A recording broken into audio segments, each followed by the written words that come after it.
എനിക്കൊന്നും അറിയില്ലേ? നീ ഇപ്പൊ എന്താ പറഞ്ഞേ? ഞാനൊന്നും പറഞ്ഞില്ലല്ലോ. എനിക്കൊന്നും അറിഞ്ഞൂടാന്ന് പറഞ്ഞതോ? അയ്യോ, സാറിനൊന്നും അറിയില്ലെന്ന് ഞാൻ പറഞ്ഞില്ലല്ലോ. സാറിന് എല്ലാം അറിയാം. എനിക്കല്ല, നിനക്ക്. എനിക്കൊന്നും അറിയില്ലല്ലോ. എനിക്ക് എന്തെങ്കിലുമൊക്കെ അറിയാമായിരുന്നെങ്കിൽ ഞാൻ പണ്ടേ മന്ത്രിയോ കളക്ടറോ ആരെങ്കിലും ഒക്കെ ആയേനെ. പരമശിവത്തിനെ പിടിക്കാൻ ഞാൻ പറഞ്ഞ പ്ലാൻ എങ്ങനെ ചോർന്നേ? കർത്താവ്, അത് ചോർന്നോ? സത്യം പറയടാ, പരമശിവത്തിനെ നിനക്കറിയില്ലേ? എനിക്കറിയില്ല. നിനക്ക് പരമശിവത്തിനെ അറിയില്ല? നിങ്ങൾ തമ്മിൽ എന്താണ് ബന്ധം? വലിയ ബന്ധമൊന്നുമില്ല. ഇടക്ക് അവിടെ ഇവിടെ വെച്ച് കാണാറുണ്ട്. ആരാടേ പരമശിവം? പറയടാ.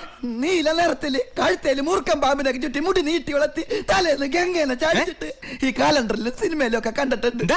നമ്മുടെ പാർവതിയുടെ ഹസ്ബൻഡ്, ഗണപതിയുടെ അപ്പൻ പരമശിവൻ. അതല്ലാതെ കൂടുതലൊന്നും എനിക്കറിയില്ല സാർ.